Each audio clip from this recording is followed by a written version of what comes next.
اور اتفاق بارش بھی شروع ہو جب بارش شروع ہو گئی شام بھی ہو گئی اور جب آپ پہنچے حضرت زید بن ثابت کے دروازے پر تو آپ کا دروازہ بند ہو گیا. کیا کرنا چاہیے آپ کو؟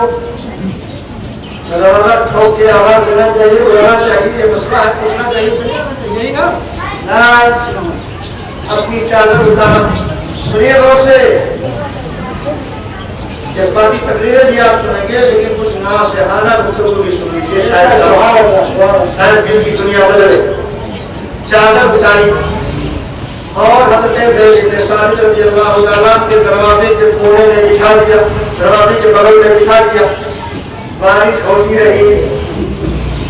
حضرت عباس رات میں کروٹیں بدلتے رہے.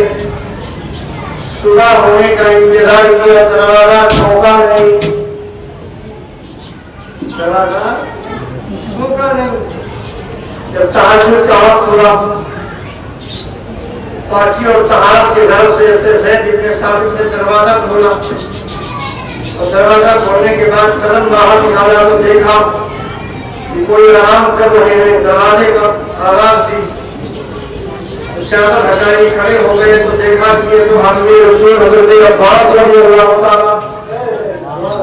حضرت زید بن ثابت نے دونوں ہاتھوں کو اٹھا کر اللہ اکبر, ہم نے سن آپ یہاں آرام کر رہے ہیں, آپ یہاں لیتے ہوئے ہیں, فرمائے کیا بات ہے, کس طرح سے آنا ہوا, کب تشریف لائے؟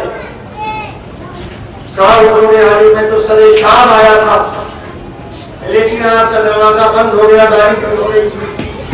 کہا پھر دستک دینا چاہیے یا پیغام بھیج دینا چاہیے, میں خود ہی آپ کی بارگاہ میں حاضر ہو جاتا, اس لیے کہ آپ ہم میں رسول ہیں, آپ رسول کے چچا ہیں, آپ کی خدمت میں پہنچ جاتا. آپ اتنی زحمت اٹھا کے کیوں آئے, اور اگر آپ آئے بھی تو دروازے کو دستک کیوں نہیں دی, یہاں لے گئے. حضرت زید بن ثابت کے سوال پر اپنے رسول فرماتے ہیں, اے زید بن ثابت سنیں, جو وراثت میرے نبی کی ہے وہ منتقل ہوئی ہے آپ کے سینے میں. ایک طرز عمل سے نصیحت کو فرماتے ہیں نبی کی وراثت علم مصطفیٰ منتقل ہوا ہے آپ کے سینے میں. آپ کے دروازے کو ٹھوک کر میں نبی کے وراثت کو ذلیل نہیں کرنا چاہتا. دروازہ بند ہو گیا تھا تو میں نے کھلنے کا انتظار کیا, آپ آئے تو میں پھر آپ سے سوال کروں, اپنا معاملہ رکھوں, مدعا رکھوں, پوچھوں, تاکہ میرے نبی کے دین کی ذلت سامنے نہ آئے, نبی کے وراثت کی تذلیل نہ ہونے پائے. اس لیے رات بھر بارش ہوتی رہی, میں ٹھٹور کر بدن بدل کر رات کو گزار لی, مگر اپنے نبی کے وراثت پر ٹھیس نہیں آنے دیا. اور سنیے یہی احترام ہونا چاہیے علم مصطفیٰ. کسی کے بھی دروازے میں جاؤ, وہاں تو ضروری ہے کہ آپ ادب احترام کرو, لیکن اس سے کے ساتھ ساتھ اپنے گھر میں بھی آؤ تو انسان کی طرح آیا کرو, جانوروں کی طرح نہیں. بھلے آپ نے خریدار پہ بنایا, آپ کی کمائی نہیں ہے, لیکن پھر بھی اس گھر میں اور کسی کا حق ہے. اور مان لیجیے اگر کوئی نہیں ہے تب بھی وہی طریقہ, دستک دے, سلام کر, پھر آقا نے فرمایا ایسا کر. صحابہ کہتے ہیں آقا جب گھر میں کوئی نہ ہو پھر بھی ہم دستک دے سلام کریں, کس کو سلام کریں؟ کہا سلام تیرے نبی کی روحانیت ہر گھر میں موجود ہوتی ہے. جب گھر میں داخل ہو کوئی نہ رہے تو مجھ پر سلام پیش کر. ان روح النبی صلی اللہ علیہ وسلم موجود فی کل مکان.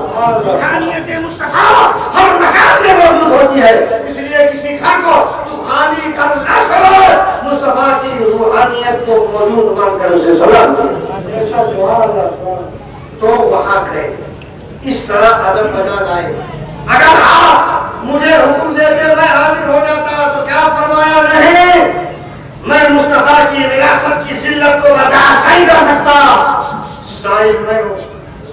بند ہوں، میرا حق بنتا ہے میں آؤں۔ آج کا کوئی آدمی ہوتا، وہ امن رسول تھے، نبی کے چچا تھے، آج تو کسی محلے کی کسی بدماش ٹیچر کا کوئی بیٹا ہوتا ہے، فلاں کا بیٹا ہوں میں، فلاں بڑی میں رہتا ہوں، فلاں علاقے میں رہتا ہوں، وہ فلاں نے میرا پہچان والا ہے، وہ فلاں میرے ٹچ میں ہے۔ اس طرح کی نوسیات حوص دے کر کے اپنی بد اخلاقی کا مظاہرہ کر کے ناجائز کام انسان کرتا ہے۔ وہ اتنی عظمت والے، اتنی برکت والے، اتنی رحمت والے، اتنے اونچے، لیکن پھر بھی سبحان اللہ کس طرح ادب سے پیش آ رہے ہیں۔ حضرت زید بن ثابت رضی اللہ تعالیٰ عنہ کی بارگاہ میں پہنچے اور پہنچنے کے بعد یہ صورتحال رہی کہ باہر نکلے، کہا اس لیے حاضر ہوا ہوں، یہ آیت کریمہ ہے، اس کی صحیح وضاحت فرما دیں اور پھر اس سے مجھے ایک مسئلہ نکالنا ہے، ایک مسئلہ سمجھنا ہے۔ حضرت زید بن ثابت رضی اللہ تعالیٰ عنہ اس آیت کو پڑھا، اس کا ترجمہ کیا، اس کی تفسیر بیان کی۔ سبحان اللہ، زید بن ثابت کاتب وحی بھی گزر چکے ہیں۔ جب شرح حدیث، جب شرح آیت کرنا چاہا تو ایک تو اسی تفسیر بیان کر دی، دوسری بھی بیان کر دی، تیسری بھی بیان کر دی، اور بیان کرتے جا رہے ہیں اور حضرت عباس رضی اللہ تعالیٰ عنہ سنتے جا رہے ہیں، سنتے جا رہے ہیں، سنتے جا رہے ہیں، سنتے جا رہے ہیں۔ چچا ہے نبی کے، بارگاہ میں ہے حضرت زید بن ثابت کے، خادمانہ انداز میں کھڑے ہیں اور سنتے جا رہے ہیں، سنتے جا رہے ہیں، سنتے جا رہے ہیں۔ اور حضرت زید بن ثابت تفسیر کا دروازہ کھول دیا تو سبحان اللہ کھول دیا، بیان جاری ہے، یہاں تک کہ ایک موقع ایسا آیا کہ حضرت عباس اچھل پڑے، حضرت عباس اپنے رسول اچھل پڑے اور سبحان اللہ کہا۔ جب انہوں نے سبحان اللہ کہا اچھل کر تو حضرت زید بن ثابت خاموش ہو گئے، رک گئے، کہا اے اپنے رسول کیا بات ہے، کیا مل گیا؟ کہا وہی جو پوچھ رہے ہیں وہی تو مل گیا۔ جب سچی عقیدت ہو، سچی محبت ہو، پاس ادب ہو، احترام ہو، تعظیم ہو تو اللہ کی راہیں کھول دیتا ہے، راستے کھول دیتا ہے۔ اس لیے مجلسوں میں آؤ، مؤدب ہو کر آؤ، باادب ہو کر آؤ، سمجھ کر آؤ، پاک ہو کر آؤ، صاف ستھرا ہو کر آؤ، اچھے لباس میں آؤ، خوشبوؤں میں ملبوس ہو کر آؤ۔ اور اسی طرح اگر آپ نے 10 روزہ مجلس امام حسین کو سجایا، میں قسم سے کھا کے کہتا ہوں خدا اپنے نبی کے نوازوں کے صدقے آپ کا وجود بھی ثواب دے گا، آپ کا گھر بھی ثواب دے گا، آپ کی لائف بھی ثواب دے گا، آپ یہاں بھی کامیاب ہو گیا، وہاں بھی کامیاب۔ ان باتوں کا میں آج اپنی گفتگو ختم کرتا ہوں اور دعا کروں اللہ تعالیٰ ہم سب کو 10 روزہ اس مجلس میں کار خیر کے الفاظ سن کر، اچھے کلمات سن کر اس میں ہمیں عمل کی توفیق عطا فرمائے۔ ان مجلسوں کو سجانے کی، آگے بڑھانے کی ہم سب کو توفیق عطا فرمائے۔ جتنے بھی اس کے کارکنان ہیں، ذمہ داران ہیں، اس مسجد کے ارکان ہیں، معاونین ہیں، اہل محلہ ہیں، جن بھائیوں کا جس بھی حیثیت سے خواتین تعمیر کرنے سکھنے کرنے جس بھی حیثیت سے اس مجلس کے انعقاد میں تعاون رہا، میں ان سب کے لیے دعاگو ہوں۔ بالخصوص اس جلسے کی روح رواں حضرت علامہ خالد اللہ مدد النورانی، اللہ ان کی ایمان کو بلند فرمائے، یہ مجلس سے سجتی رہے، پیغام حق کا عام ہوتا رہے اور ہمیں اس کے ذریعہ زیادہ سے زیادہ اللہ معلومات حاصل کرنے اور حاصل کر کے اس کے عمل کی توفیق عطا فرمائے۔ السلام علیکم ورحمۃ اللہ وبرکاتہ۔